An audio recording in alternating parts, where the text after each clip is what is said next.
Uh,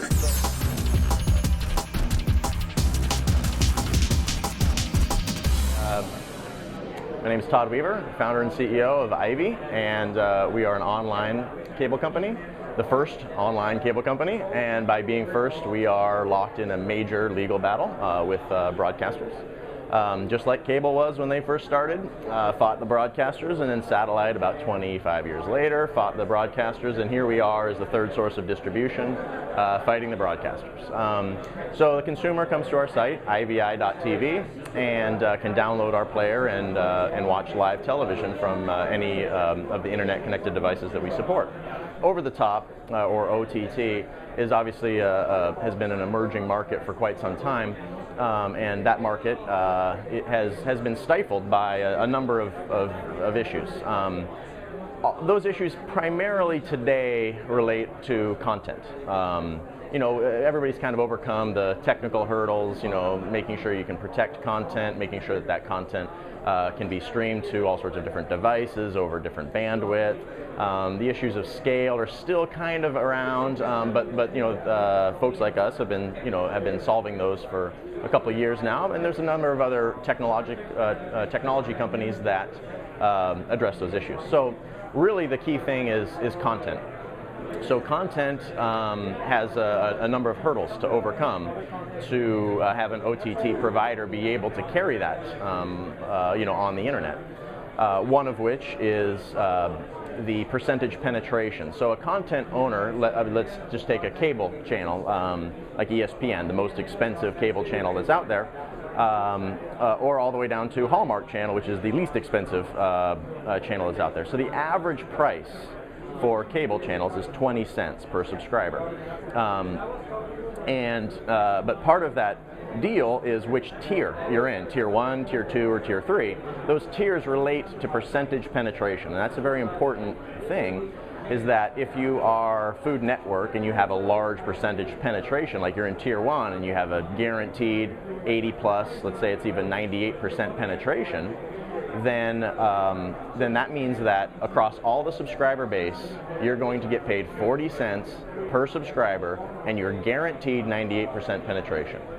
So that ends up making the pay TV or cable providers and satellite providers increase the pie and the price in which the subscribers have to pay, because obviously the per subscriber amount's going to go up from every content owner. So that's a bubble that's going to burst at some point, but that's something that existing OTT providers have to address. Do they adopt that model, or do they look at trying to have content owners agree to another model? And so the content owners themselves actually control an awful lot of that, right? Do they want their content available on every single device, not protected, or do they want it protected? The good news is we're at least to the point when content owners are starting to consider this. So a city research report came out, and that report actually addressed what's called cannibalization.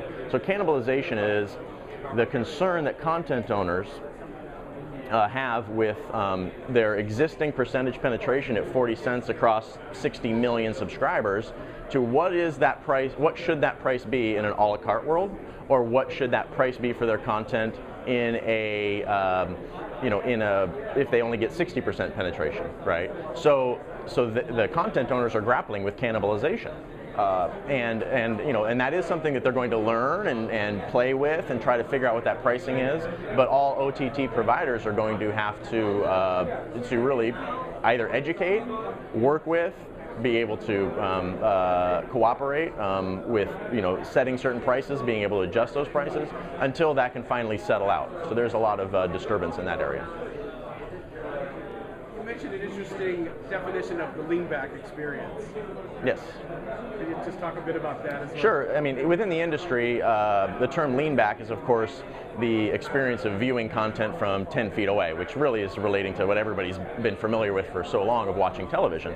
And then the online experience and tablet experience and phone experience are all 3 feet viewing experience. And so that's a highly interactive experience. And so the industry calls the 10-foot viewing experience or television viewing experience lean back.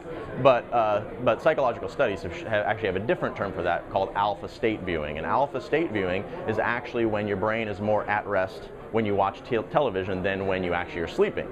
And so in that case, the OTT providers need to be able to address the merge between alpha state viewing, lean back viewing of content that just continues to play. So highly themed channels, and then the other side of the world is the interactive world where I interact, I watch 3 minutes, and I interact again, I watch 3 minutes, and I interact again, and you can only sustain that for actually a relatively short period of time compared to traditional television viewing.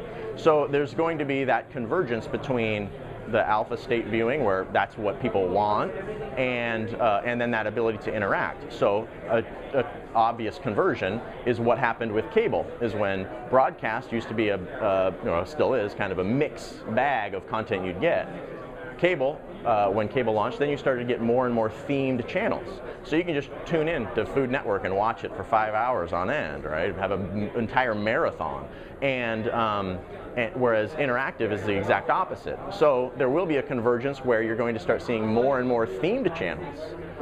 So as an example, I mean, a channel we have, Brush with Life, is actually, Brush with Life provides a specific content to PBS for certain segments. But in the OTT world, they have the ability to create a 24/7 feed of just painting that you can subscribe to. And so painters and artists are obviously getting behind that and want to support that type of channel and that type of content. So you have highly themed content that you can just tune in and view in this alpha state viewing realm. What's the timetable you would give this for more mass adoption? What's going to happen by 2020? What's not going to happen by 2020? Is that a timetable we're working with? Well, 2020 is just obviously a number that's pulled out, and I like to joke with all these, the diffusion group and everybody else that 98.6% of statistics are made up, and so you can pull out any arbitrary date and say what will or will not happen. The outcome is entirely related to contracts that the content owners have with their existing distribution and the control in which they want to keep. So it is going to happen. I mean, it's an inevitability. The question is when, and when applies directly to what those contracts are. So somebody who owns all their content outright can negotiate the future terms, meaning worldwide delivery, per subscriber rate, can you share, can you not share, and all those types of terms. But existing providers have existing contracts which have life to those contracts. And so that life needs to expire, and then the new contracts need to be negotiated. So there isn't a set date. It really is rolling, and then one content provider could say, "Yep, we'll do it," and then the next one says, "Well, our contract's up in 2 years, so maybe we'll do it in 2 years." So there isn't a direct line in the sand that's drawn that in 2015, a made-up date, that all content's going to be available ubiquity across all devices, right? Thanks for your time. Yeah, thank you. Appreciate it. Yep.